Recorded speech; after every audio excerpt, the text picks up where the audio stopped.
Good evening, everybody. I'm Dr. Shweta Bansal here. I'm a head of BMT and Pediatric Hemato-Oncology at Relyance Foundation Hospital.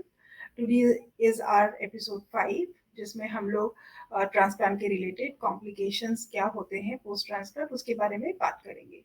So today we are going to discuss various issues which we face post transplant. तो अभी तक जितने भी sessions हुए हैं उनमें हम लोगों ने क्या क्या डिस्कस किया है उसका रीकैप है. हम लोगों ने brief introduction of history of transplant का डिस्कस किया है. वेरियस टाइप्स ऑफ ट्रांसप्लांट्स क्या होते हैं, various sources of stem cells क्या होते हैं और डोनर को कैसे सिलेक्ट किया जा सकता है और स्टेम सेल कैसे डोनेशन होता है, इसके बारे में हमारे प्रीवियस एपिसोड्स में हम लोगों ने डिटेल में डिस्कशन किया है. सो ऐसा कि जैसे हम लोगों ने प्रीवियस एपिसोड्स में भी बताया है कि we don't use the word bone marrow transplant nowadays. We use more of hematopoietic stem cell transplants because stem cell is a thing which we transplant. It is not the bone marrow. So stem cells we can take from the bone marrow, cord blood से भी ले सकते हैं और हम लोग peripheral blood से भी ले सकते हैं. और इन सब का हम लोगों ने डिटेल में डिस्कशन ऑलरेडी प्रीवियस एपिसोड्स में किया है. सो इस फील्ड के लिए नोबेल प्राइज भी मिला था डॉक्टर ई डोनाल्ड थॉमस को for the discovery of this field because it led to saving many lives. So various types of transplants क्या होते हैं, पहले तो हम लोगों ने अंडरस्टैंड किया कि स्टेम सेल्स एग्जैक्टली क्या होते हैं, उनके बेसिक वेरियस सोर्सेज क्या होते हैं.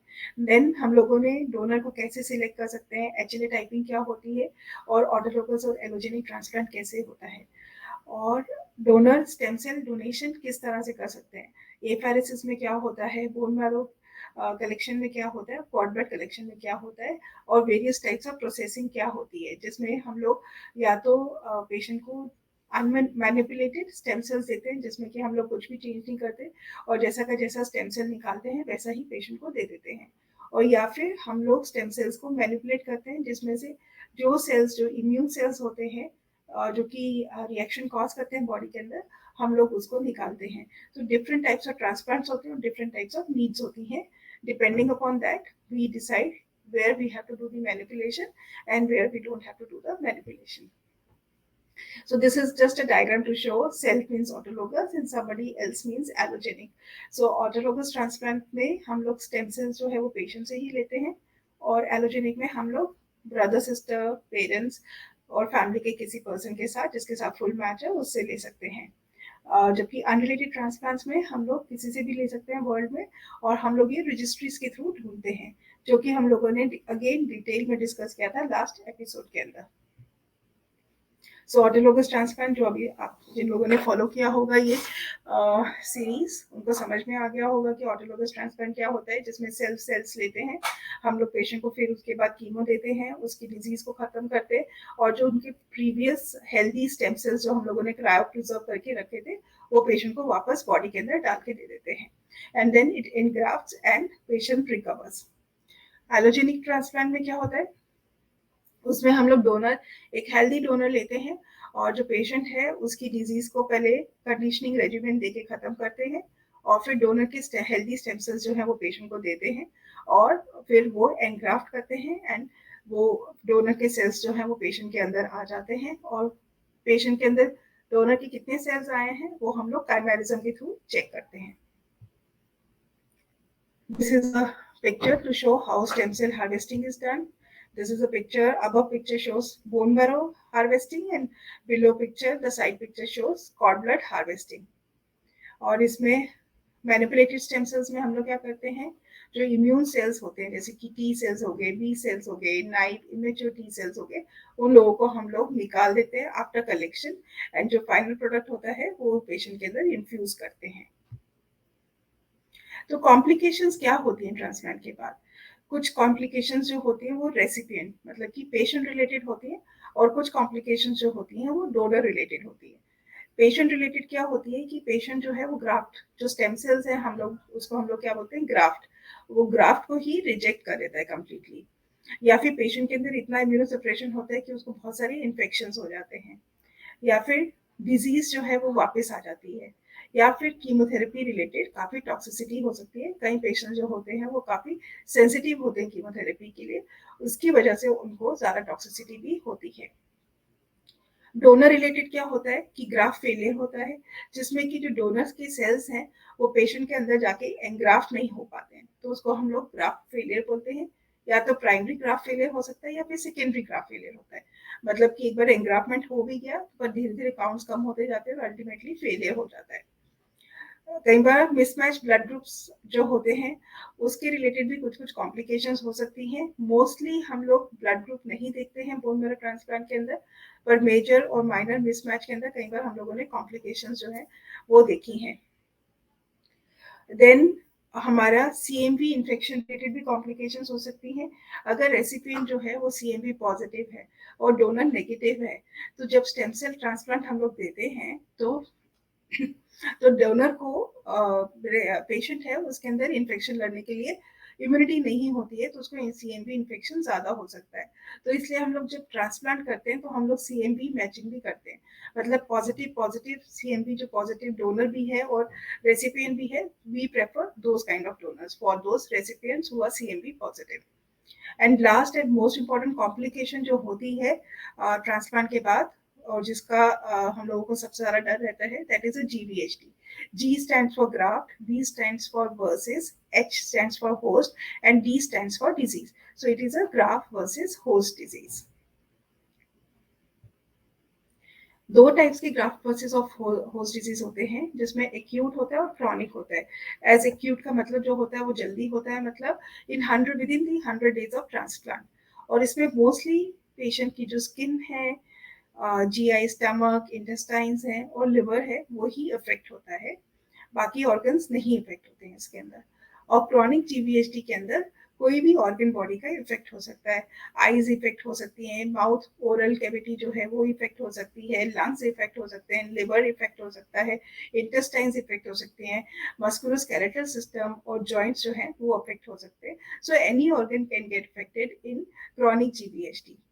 एक्यूट जीवीएचडी बेसिकली इन्फ्लेमेशन की तरह होता है, और क्रॉनिक जीवीएचडी मोस्टली ऑटोइम्यून मैकेनिज्म की तरह होता है, जिसमें हमारी जो इम्यूनिटी होती है वो ही थोड़ी सी उसमें प्रॉब्लम्स आती हैं, उसकी वजह से क्रॉनिक जीवीएचडी होता है।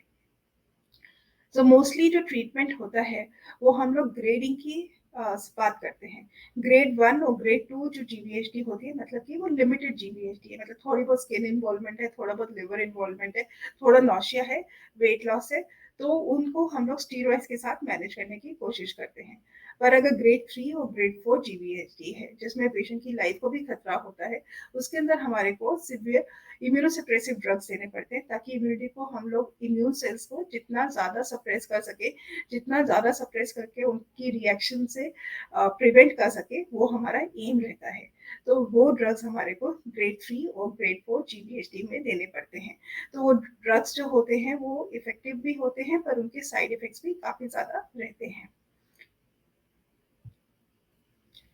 सो ये जो कार्टून है ये जस्ट टू शो कि कैसे होता है। जब हम लोग डोनर के सेल्स लेते हैं उसमें दो तरह के सेल्स होते हैं, एक तो इम्यून सेल्स होते हैं और एक स्टेम सेल्स होते हैं। जो इम्यून सेल्स जो होते हैं वो जीवीएचडी कॉज करते हैं, और जो स्टेम सेल्स होते हैं वो एनग्राफ्टमेंट कॉज करते हैं। हाउएवर ये this diagram is over simplification, there is a crossing of these cells, so some immune cells helps in engraftment also. So it is not that कि हम लोग सारे के सारे इम्यून सेल्स जो है वो ग्राफ्ट में से निकाल दें। अगर हम लोग ऐसा करेंगे तो एनग्राफ्टमेंट भी नहीं होगी, तो हमें कुछ इम्यून सेल्स बॉडी के अंदर रखने भी पड़ते हैं। पर अगर हमने अच्छे से एचएलए मैचिंग किया है या फिर वो फैमिली का डोनर है, तो जीवीएचडी के चांसेस कम होते हैं। इसीलिए जब हम ट्रांसप्लांट करने की कोशिश करते हैं और जब हम पेशेंट को बताते हैं कि हमें ट्रांसप्लांट करना है, हम लोग सबसे पहले जो डोनर है वो फैमिली के अंदर ही ढूंढते हैं, ताकि जो इम्यून सेल्स हैं वो बॉडी को अगेंस्ट बहुत ज्यादा रिएक्ट ना करें। पर अगर वो पॉसिबल नहीं है तो हमारे को हैप्लोइडेंटिकल या फिर मैच अनरिलेटेड ट्रांसप्लांट करना पड़ता है, तो हमें जीवीएचडी के चांसेस काफी ज्यादा होते हैं, और उसके लिए हमारे को ज्यादा इम्यूनोसप्रेसिव ड्रग्स देने पड़ते हैं। सो ड्रग्स जो होते हैं, हम जीवीएचडी को किससे ट्रीट करते हैं? एक तो स्टीरॉइड से ट्रीट करते हैं, और एक इम्यूनोसप्रेसिव ड्रग्स जो होते हैं जैसे कि साइक्लोस्पोरिन हो गया, टेक्रोलिमस हो गया, सिरोलिमस हो गया है, वो ड्रग्स हम लोग यूज करते हैं। स्टीरॉइड्स के जो मेन साइड इफेक्ट्स हैं उसमें वेट गेन होता है, ओबेसिटी होती है, ब्लड शुगर हाई हो जाता है, हाइपरटेंशन होता है और इंक्रीज चांस ऑफ इन्फेक्शन रहता है। तो इन कंडीशंस के लिए हम लोग मोस्टली पेशेंट्स को एंटी फंगल या एंटीवायरल भी देते हैं जब हम लोग स्टीरॉइड्स देते हैं पेशेंट को। और इम्यूनोसप्रेसिव एजेंट्स जैसे कि साइक्लोस्पोरिन और टेक्रोलिमस है, mostly they effect the kidney function. तो उसकी वजह से किडनी से मैग्नीशियम, कैल्शियम जैसे आयंस हैं उनका लॉस होता है। इसीलिए हमारे को साइक्लोस्पोरिन और टेक्रोलिमस के जो लेवल्स हैं वो विद इन रेंज रखना पड़ता है। और इसी के लिए हम लोग उनके जो लेवल्स हैं रेगुलरली चेक करते हैं। कुछ पेशेंट्स में हम लोग वीकली चेक करते हैं, कुछ पेशेंट्स में 2 वीकली चेक करते हैं और कई पेशेंट्स में हमारे को ट्वाइस अ वीक चेक करना पड़ता है। तो it all depends upon the needs and the type of the transplant, even the stage of the transplant. अगर शुरू के ट्रांसप्लांट है जो फर्स्ट 100 डेज है तो उसमें बहुत क्लोज मॉनिटरिंग चलती है। और अगर 100 डेज के बाद कोई कॉम्प्लिकेशन नहीं है तो हम लोग धीरे धीरे मॉनिटरिंग कम करते जाते हैं।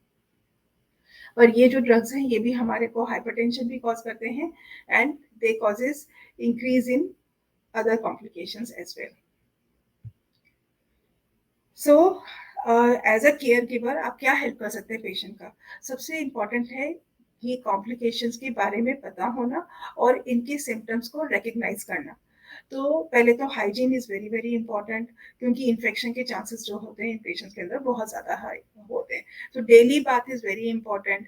सिस बाथ जो होता है वो बहुत इंपॉर्टेंट होता है। Regular mouth wash is very very important. Candid gum paint mouth में लगाना बहुत ज़रूरी होता है। So all these things look simple, but they are very important and are very effective. Then medicine का जो टाइम होता है वो एक टाइम पे ही मेडिसिन लेंगे तो ज़्यादा इफेक्ट होती हैं। कभी कोई मेडिसिन आपने 8 बजे ले ली, फिर कल 10 बजे ले ली, परसों 12 बजे ले ली, तो मेडिसिन का इफेक्ट भी कम हो जाता है। तो एक पर्टिकुलर टाइम पे मेडिसिन को लेना चाहिए और रेगुलरली लेना चाहिए। वैसे ही रेगुलर ब्लड चेक्स भी करने पड़ते हैं, जिसमें हमारे साइक्लोस्पोरिन लेवल्स होते हैं, टेक्रोलिमस लेवल होता है, ब्लड सीबीसी करते हैं और कैमेरिज्म भी करते हैं। कैमेरिज्म चेक करने इसलिए करते हैं देखने के लिए कि हमारा ट्रांसप्लांट कितना सक्सेसफुल हुआ है। अगर 100% कैमेरिज्म है तो it is a highly successful transplant. और अगर आपका ट्रांसप्लांट के बाद कैमेरिज्म डिक्रीज हो रहा है तो then we have to do some manipulations like immunosuppression को कम करते हैं ताकि कैमेरिज्म वापस नॉर्मल हो जाए। फिर examination of skin is very important. Always check daily skin excessive itching के लिए, रैश के लिए, white patches in the mouth, excessive dryness of the skin, ये सब हम लोगों को चेक करना होता है। Appearance of the skin is also very important. Eyes और स्किन अगर आपकी येलो दिख रही है, अगेन इचिंग हो रही है या फिर हाई कलर यूरिन हो रहा है तो इसका मतलब जॉन्डिस हो रहा है, इसका मतलब लिवर में प्रॉब्लम हो रही है, तो ये सब भी अगर आप नोटिस करते हैं तो इमीडिएटली अपने डॉक्टर को बताइए। Then loose motions, abdominal pain, decreased appetite, loss of weight are the other things which you can easily recognize, and if you notice anything like that then again आपको अपने doctor को बताना चाहिए। So post treatment जो care होती है उसमें हम लोग इम्यूनोसप्रेसिव जो ड्रग्स होते हैं जैसे साइक्लोस्पोरिन हो गए, स्टीरॉइड्स हो गए। स्टीरॉइड्स मोस्टली हम लोग 1 या 2 मंथ्स के लिए देते हैं। और इम्यूनोसप्रेसिव ड्रग्स जैसे साइक्लोस्पोरिन हो गया, टेक्रोलिमस है, सेरोलिमस है, मोस्टली 6 to 8 मंथ्स तक देते हैं। Sometimes it can be continued up to 1 year to 2 years also, depending upon the GVHD presence or absence. So if GVHD present है तो हमारे को ज़्यादा लंबे टाइम तक इम्यूनोसप्रेसिव ड्रग्स देने पड़ते हैं। और इंस्ट्रक्शंस अपने डॉक्टर के फॉलो करना बहुत बहुत इंपॉर्टेंट है इस टाइम पे, बिकॉज एनी ड्रग और any dose which you miss can affect the outcome of the efficacy of these drugs and can lead to more complications. So instructions follow करना बहुत important होता है। Again, monitoring of the drug levels is also very important. Regular exercise, some physical activity is very important. जो diet है during this time simple रखनी चाहिए, easily digestible food रखनी चाहिए, जैसे कि rice हो गया, rice कांजी हो गई, rice porridge हो गया, इडली हो गया, दाल हो गया, all these things you should eat which are easily digestible. No smoking should be done. थोड़े बॉडी इमेजेस इश्यूज हो जाते हैं बिकॉज क्योंकि इन ड्रग्स की वजह से स्किन जो है वो थोड़ी ज़्यादा हेयरी हो जाती है, थोड़े स्टीरॉइड फेसेस हो जाते हैं, और स्किन जो है वो थोड़ी पतली हो जाती है, उसमें ब्रेक्स होने शुरू हो जाते हैं, और कई बार डार्क कलर भी हो जाती है।